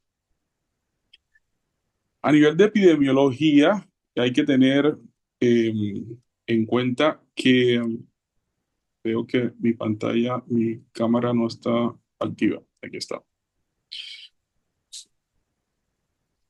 A nivel de epidemiología, los puntos importantes que quizás ya hemos ido tratando durante la noche de hoy es la importancia de la mortalidad asociada al trauma. Es decir, en un nivel hasta el 8% a nivel global de todas las muertes son de origen traumático y de estos, el 60% de los pacientes con trauma presenta un sangrado, de los cuales el 50% van a requerir una transfusión y lo podemos dividir entre aquellos pacientes que presentan sangrado masivo entre la parte civil o el trauma civil con un 3% hasta un 10% en la parte del trauma militar.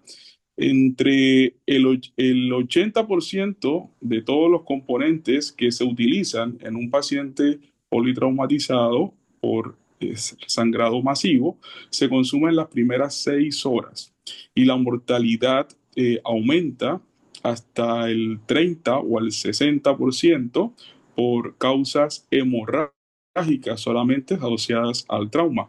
Esta hemorragia es la segunda causa de muerte en la escena y la primera durante la atención de un paciente en el quirófano. Y de la misma manera hay que tener en cuenta que el 80% de todas las muertes en las primeras horas se debe a una hemorragia y de estas el 2/3 se presenta en las primeras 6 horas. Cuando hablamos de hemorragia por trauma, que es se considera como una causa de muerte temprana y es la primera prevenible. Y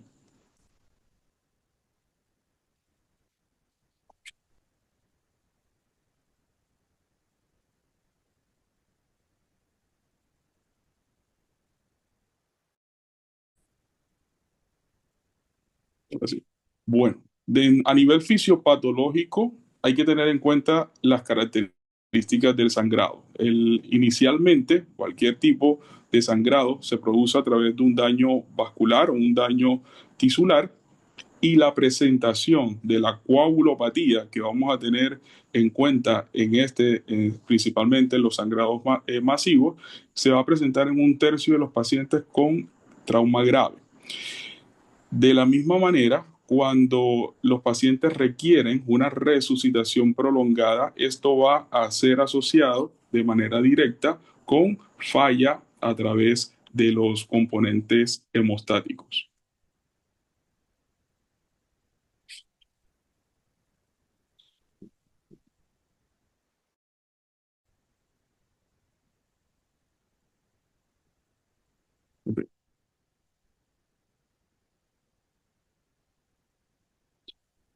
Cuando hablamos del sangrado crítico como tal, para poder definir en general las diferentes guías, nos dan ciertos criterios para tener en cuenta, pero en general yo quise simplificarlo, en que cualquier caso donde se presente una pérdida de mucha sangre en poco tiempo, hablamos de un paciente con un sangrado crítico o masivo.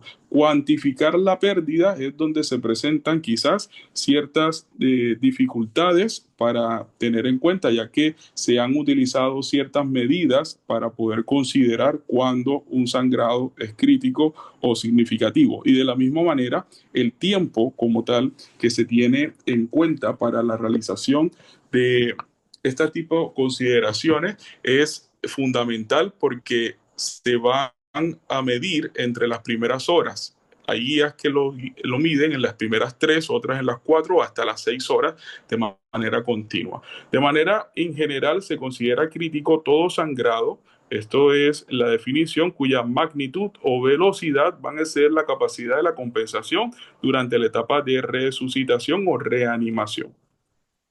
Esta propuesta, donde utilizan indicadores clínicos del sangrado en el paciente crítico, nos habla de una respuesta transitoria o nula del manejo inicial, donde encontramos signos vitales con frecuencia cardíaca mayor de 110 o sistólicas menores o iguales de 90 y donde se puede cuantificar una pérdida mayor del 50% de la volemia en las primeras 3 horas. Sangrado masivo cuando hablamos de la necesidad de transfundir más de 4 unidades de glóbulos rojos en 4 horas a un ritmo calculado de unas pérdidas de 100 mililitros por minuto. Y cuando ya hablamos de un sangrado exsanguinante, que es una pérdida inicial que es mayor del 40% de la volemia y el ritmo calculado supera a los 250 mililitros por minuto.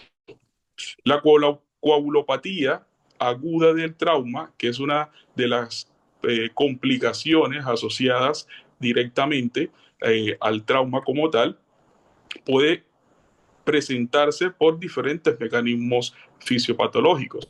Encontramos la endoteliopatía, la presentación de hiperfibrinolisis y la trombocitopatía. Este tipo de alteraciones también van asociadas a compromisos que incluso se asocian a la misma reanimación, como la coagulopatía de la restitución, que también ha sido denominada como dilucional, donde es importante establecer cuál es el punto de no retorno de un sangrado masivo, que lo da el factor tiempo y que vamos a tener en cuenta por los factores que se asocian al mismo paciente. Por lo tanto, esta coagulopatía aguda del trauma va a tener 3 factores que son fundamentales, que es intrínseca al mismo trauma, que aparece tempranamente y que se asocia a trauma grave o pacientes con shock. Generalmente, estos pacientes requieren mayor cantidad o volumen transfusional y la mortalidad es diferente, es mayor que en otros casos. Cuando hablamos de esta coagulopatía del trauma, se presenta incluso a los 30 minutos Ahí iniciales, enfrente del costo ese que es donde siempre lo compro. desde los 30 minutos iniciales de que se produce el trauma. Puede presentarse incluso en pacientes que todavía no han completado esa reanimación o resucitación inicial y todavía no han recibido un sangrado activo, porque se asocia de manera directa con hipocoagulabilidad, hiperfibrinolisis. Esta resucitación o reanimación convencional que se le va a ofrecer a estos pacientes no es suficiente para poder restituir todo el manejo a nivel de la coagulopatía en curso. Por lo tanto, hay que tomar medidas adicionales cuando se pretende controlar este tipo de complicaciones. El SHINE como tal, se considera asociado al daño endotelial como causa de la coagulopatía, se asocia directamente con lo que es pacientes con trauma grave que presentan shock, hipotensión y que se asocian a una hipoxia prolongada. Esto va a generar una deuda de oxígeno acumulada que no va a ser fácil o casi muy difícil de poder revertir. Esto en el proceso de la reperfusión va a generar fisiopatológicamente la movilización de radicales libres polimorfonucleares, la liberación de citoquinas y metabolitos, incluyendo el óxido nítrico, que puede generar vasodilatación. En general, nos va a llevar a un daño en la microvascularización y la presentación de fuga capilar como complicaciones. Esta coagulopatía dilucional que se asocia, les mencionaba previamente, a la utilización de las cristaloides o líquidos durante la reanimación inicial, es importante porque hace parte de esta triada letal que ya está conformada por 4 pilares adicional de estos 3, que es la presencia de dilución, la hipotermia y la acidosis, que van a generar todo este cuadro de la coagulopatía adicional. Y el cuarto pilar sería la hipocalcemia asociada. De esta manera, la presencia de un sangrado masivo, de una resucitación subóptima, y además de el aporte de factores de coagulación tardío, que es la manera como las guías nos han ido llevando en la atención tradicional del manejo del sangrado activo no va a prevenir esta coagulopatía. Por lo tanto, el ajuste es necesario y tener en cuenta la probabilidad de presentación de una hemorragia masiva. Por lo tanto, el punto de no retorno de la reanimación va a ser el factor tiempo como causa de la falla hemostática. De manera práctica, podemos decir que cuando un paciente con una hemorragia activa se demora, el procedimiento para poder, o las medidas para poder detener este sangrado, vamos a encontrar un cuadro de una hemorragia sostenida asociado a una hipoperfusión, hipotermia y acidosis, y eso nos va a llegar a esta falla hemostática progresiva, generando tanto daño endotelial a través de la hipoxia con dilución sostenida, y cuando llega a este punto crítico, que va a ser asociado a la deuda de oxígeno, el aporte de los hemocomponentes no va a ser suficiente para corregir la coagulopatía y por lo tanto detener ese sangrado. De esta manera debemos tener claro cuáles son los principios básicos para cualquier tipo de reanimación en un paciente con hemorragia y teniendo en cuenta la terapia transfusional. Primero, la cohibición, es decir, control de la hemorragia como tal, la restauración de la volemia y la corrección de la coagulopatía, la acidosis e hipotermia que se va a presentar de manera conjunta en este tipo de pacientes. De esta manera podemos ir mencionando diferentes estrategias que tenemos disponibles para la reanimación hemostática o proactiva, que sería la primera. Hay cierto tipo de mecanismos o cierto tipo de recomendaciones inicialmente, como en la charla anterior, seguramente también lo estaban mencionando, utilizar paquetes o lo que son los packs de transfusión como tal, es decir, una combinación entre plasma fresco congelado y glóbulos rojos, una relación que puede ir de acuerdo a la bibliografía evaluada o sugerida. Una relación, la más común, es de 1 a 1, o también se puede encontrar relación de 2 a 3. Esto es una estrategia de reanimación inicial a través de estos componentes y que también se ha utilizado agregándole plaquetas, utilizando esta relación 1 a 1. Pero aquí hay un punto que es importante tener en cuenta, el point of care, que la utilización de test viscoelásticos rápidos ha sido descrito como una medida muy útil y efectiva para poder hacer un direccionamiento de la transfusión, es decir, continuar a través de una reposición de los hemocomponentes de manera dirigida. Estas mismas estrategias nos van a llevar a una reducción de la mortalidad. Se considera que aquellos pacientes que han requerido más de 8 unidades de glóbulos rojos son aquellos que van precisamente a ser beneficiados por aquellas estrategias que nosotros seguimos como de transfusión masiva. Es decir, aquellos que después que se hace un análisis requirieron durante las estrategias de transfusión más de 8 unidades de glóbulo rojo. ¿Y por qué?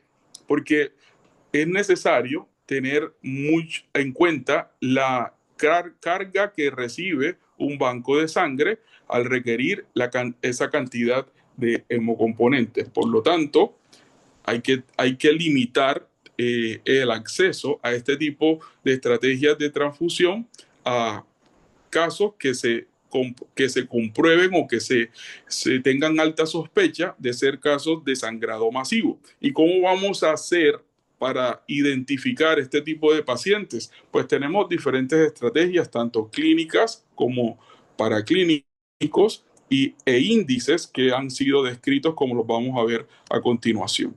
Vemos algunos indicadores de la necesidad potencial de la transfusión masiva, es decir, vamos a través de ciertos valores o parámetros a predecir si nuestro paciente que está cursando con un cuadro hemorrágico va a requerir una estrategia de transfusión masiva para poder optimizar la utilización adecuada de los hemocomponentes. Entonces, las cifras tensionales con una sistólica menor de 90, es decir, un paciente en curso de un shock con una frecuencia cardíaca mayor de 110 o el índice de shock como tal de mayor de 107, también ajustado al tipo de paciente y a la patología o al tipo de trauma en curso.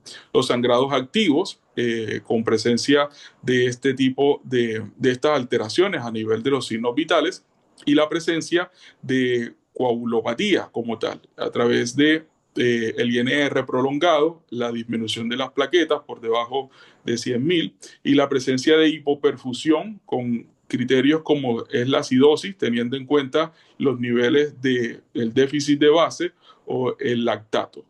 De la misma manera, la hipotermia con temperaturas menores de 35 o incluso 36 grados centígrados también son indicadores de este riesgo de requerir la transfusión masiva.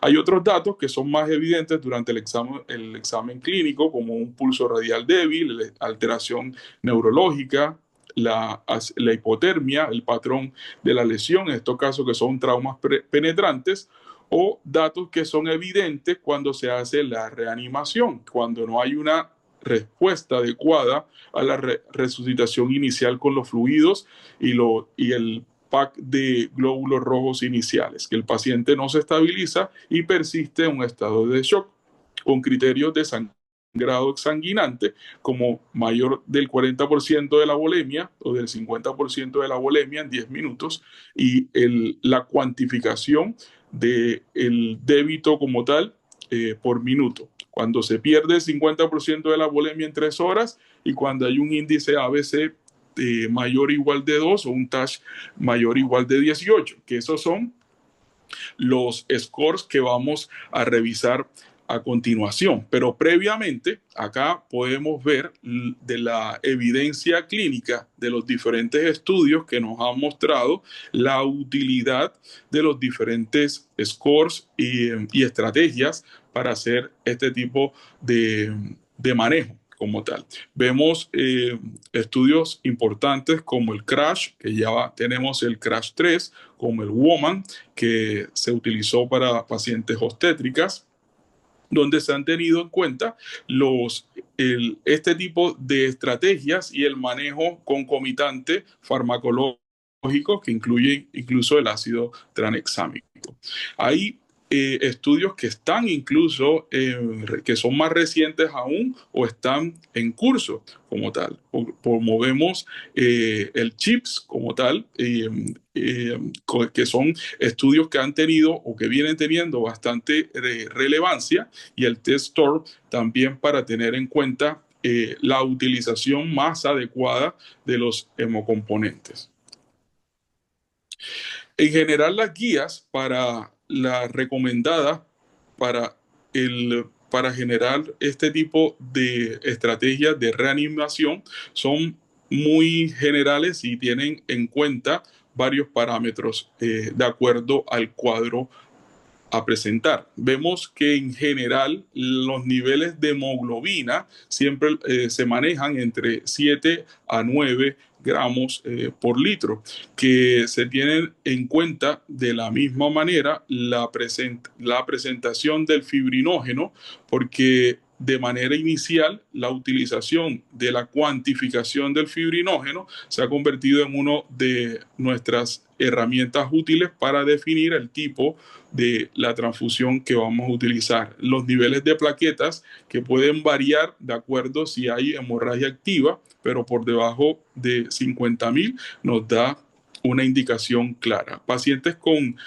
trauma mayor como tal, que son el requerimiento de la relación de plasma y glóbulos rojos, transfundirle 1 a 1 de manera ciega, es decir, antes incluso de tener el reporte de los paraclínicos iniciales, de la misma manera la administración de ácido tranexámico. En nivel de fibrinógeno en pacientes obstétricas varía un poco, teniendo en cuenta desde que está por debajo de 2 gramos por litro, de 200 miligramos por decilitro, hay una indicación clara de administración del ácido tranexámico en este tipo de pacientes. En sangrado gastrointestinal no tiene una evidencia clara en la utilización del ácido tranexámico. Y en general, los pacientes deben o se garantizan el manejo de la hemorragia en curso para poder garantizar el control de la misma y continuar los otros puntos a tener en cuenta, que pueden ser incluso la coagulopatía asociada. Por lo tanto, cuando hablamos de la predicción de la transfusión masiva, les quise resumir pues estos 3 scores. El primero es el TASH, donde nos da unos valores bien definidos sobre menor de 9, que la probabilidad que el paciente tenga requerimiento de una transfusión masiva es del 5%, y ya mayor de 24, el 85%. Y son scores que se los voy a volver a recordar, que son sencillos. En este caso, el TAS tiene valores el género, la presión arterial, los niveles de hemoglobina, el nivel del pulso, el déficit de base, el FAS que se realiza a la cabecera del paciente por ecografía, fracturas complejas como son la pelvis inestable o fracturas a nivel de fémur o abiertas. El segundo score, que es el ABC, ese score también tiene una buena relevancia y validación, donde un valor menor de 2 sugiere que muy poco probable el paciente vaya a requerir una transfusión masiva, y tiene 4 criterios solamente, donde tenemos una tensión arterial sistólica menor de 90, frecuencia cardíaca mayor o igual de 120, la presencia de líquido libre en cavidad a través del FAS, y que tenga el antecedente de un trauma penetrante en tórax. Y por último, también tenemos el score de Príncipe de Gales, donde vamos a encontrar niveles a través de la misma manera: presión arterial, hemoglobina, el pulso, la base del seso, la presencia del FAS positivo, alteración del estado de la conciencia a través de la escala de coma de Glasgow, y la presencia de fracturas inestables a nivel de la pelvis. Un score igual o mayor de 6 puntos nos dice que el paciente tiene alta probabilidad de requerir una transfusión masiva. Entonces, esto, tenerlo en cuenta previo a la transfusión. Es decir, ya yo voy a tener una idea cuál es el riesgo de mi paciente haciendo esta evaluación inicial. Y cuando hacemos una comparación de los diferentes estudios, pues generalmente han utilizado mucho la comparación con el ABC2, por eso se colocamos en la parte de arriba, pero encontramos una correlación pues bastante adecuada, donde podemos mirar la sensibilidad y especificidad que nos da cada uno de este tipo de estudios. Adicionalmente tenemos tenemos otros como el Van Drome, el Schreiber y Larson como tal, además del índice de choque, que también nosotros conocemos como uno de utilidad bastante importante, principalmente en el sangrado obstétrico. Así es que aquí vemos los niveles de los valores de predicción positivos y negativos de cada uno de ellos, y encontramos una correlación adecuada para utilizarlos de esta manera en los pacientes. Cuando utilizamos la definición tradicional de qué es lo que es la transfusión masiva, pues encontramos que la administración de 10 o más unidades de concentrados eritrocitarios o de distintos componentes sanguíneos, y que se determina en un periodo de 24 horas. Esto nos lleva a revisar cuál es el protocolo de transfusión masiva moderno como tal, que es aquel que se procura garantizar una administración de manera adecuada o homogénea de glóbulos rojos, plasma fresco y plaquetas con una relación 1:1:1. Cuando hablamos de estas mismas estrategias durante la administración de hemocomponentes, la reanimación a través de líquidos también tiene ciertas estrategias bien establecidas, como es la hipotensión permisiva o administración de volumen limitado. Es importante no administrar fluidos en exceso y tratar para mantener los niveles de presión arterial. En este tipo de pacientes donde la hemorragia es activa y no se ha controlado aún, se pueden manejar límites inferiores de la tensión arterial sin comprometer la perfusión tisular. Desde 1994, Brickel, en este estudio que vemos en la pantalla y que se publicó en New England Journal, determinó que había una mejoría de la supervivencia cuando se retardaba la reposición agresiva de líquidos. Por lo tanto, aquellos adultos que hacemos la excepción, que no están cursando con un trauma craneoencefálico grave, pueden manejarse con cifras tensionales sistólicas entre 80 y 90 o medias entre 50 y 60, mientras persiste con una hemorragia activa o no controlada. La prevención de la triada letal, así como bien la comentaba previamente, donde es necesario tener un control adecuado del daño metabólico, la hipotermia a través de la utilización de calentadores o incluso de los mismos de manera directa, es necesaria para evitar y desencadenar toda esta alteración con compromiso de la actividad enzimática de la coagulación. Por lo tanto, unas temperaturas siempre por encima se recomiendan entre 36 o 37 grados centígrados, van a evitar este tipo de complicaciones. La corrección de la acidosis va a ser una de las estrategias muy importantes también para la reanimación de estos pacientes, ya que la acidosis altera la eficacia de la coagulación. De la misma manera, si yo hago un control de la depuración del lactato cada hora, buscando que a través de esta reanimación el paciente me depure el 20% de lactato cada hora, va a ser una estrategia de buena práctica a tener en cuenta. La hipocalcemia, como les mencioné previamente, que sería el cuarto componente de esta cascada o de esta alteración que hace parte de la cascada de la coagulación y donde podemos utilizar, recomiendan incluso el cloruro de calcio, pero quizás no lo tenemos disponible, pero si lo presentan con 10 ml que aporta 270 miligramos de calcio elemental. Y si no tenemos, podemos utilizar el gluconato de calcio al 10%, que podemos utilizar 30 ml por dosis para lograr un objetivo del calcio iónico normal que se encuentre entre 1.1 o 1.3. Teniendo en cuenta que a través de los gases arteriales podemos tener disponibles estos valores, pues sería relativamente rápido hacerle el seguimiento a este tipo de parámetros. Dentro de los beneficios adicionales de la parte de la transfusión masiva como tal, la administración temprana de componentes sanguíneos durante toda la reanimación siempre va a ser un factor determinante para el pronóstico del paciente.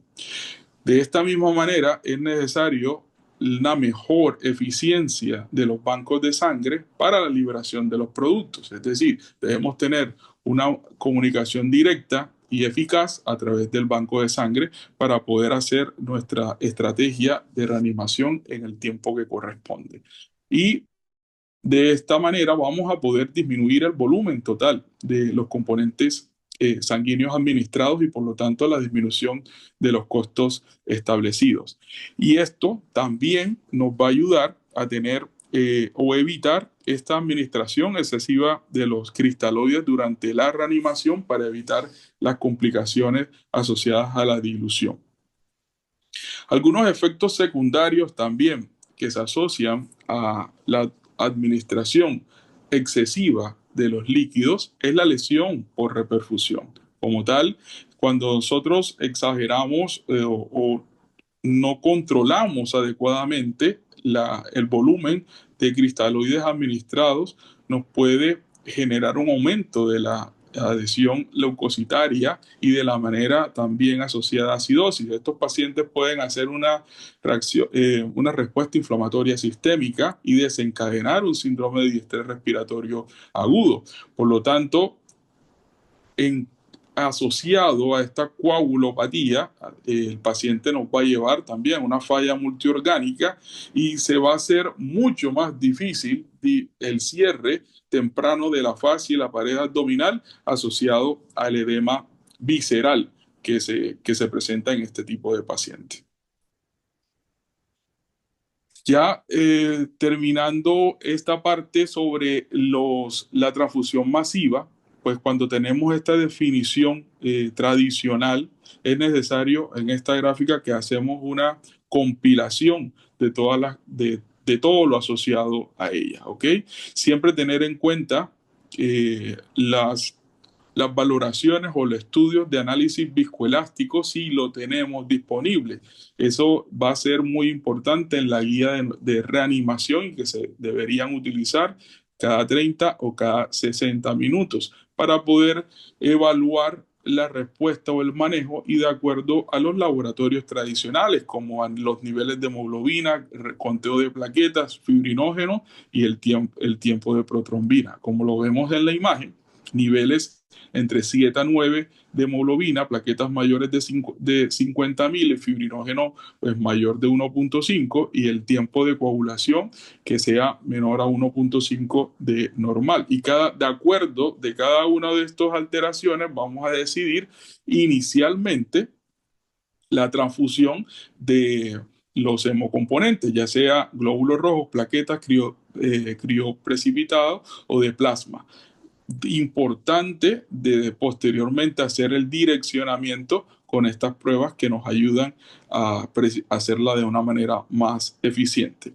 Aquellos pacientes o en poblaciones especiales que tienen un trauma significativo, la recomendación, y ya bien establecido a través de los estudios con el ácido tranexámico en las primeras 3 horas con continuación de 1 gramo, con continuación de una infusión por 8 horas es utilizado. Y en la administración previa de una relación de glóbulos rojos y plasma con una relación 1 a 1 o de 1.5.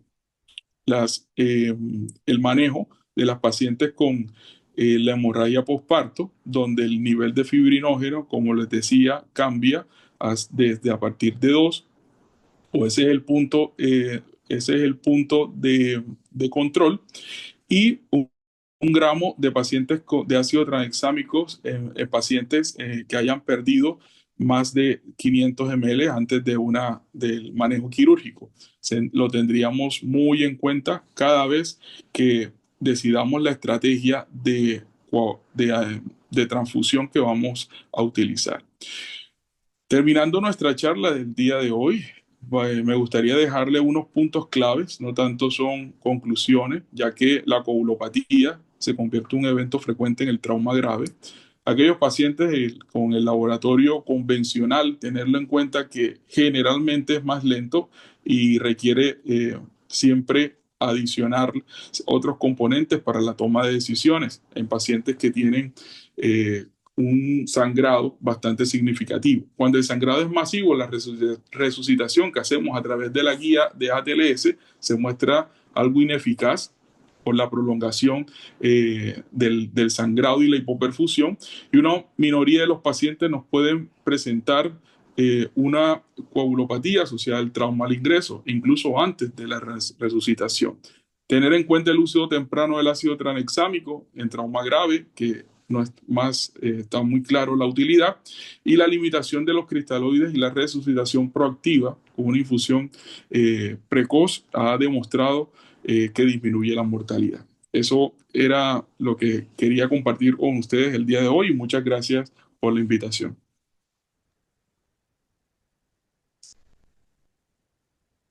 Doctor Osvaldo, muchísimas gracias. Creo que no tenemos preguntas en el chat. Muchas gracias a nuestros conferencistas hoy, a los asistentes. Esperamos mañana a las 6 de la tarde para terminar con la semana del Comité de Cirugía, Trauma y Hemostasia. Muchas gracias a todos. Muchas Muchísimas gracias. gracias, una feliz noche. Muchas gracias. Feliz noche para todos. Bueno.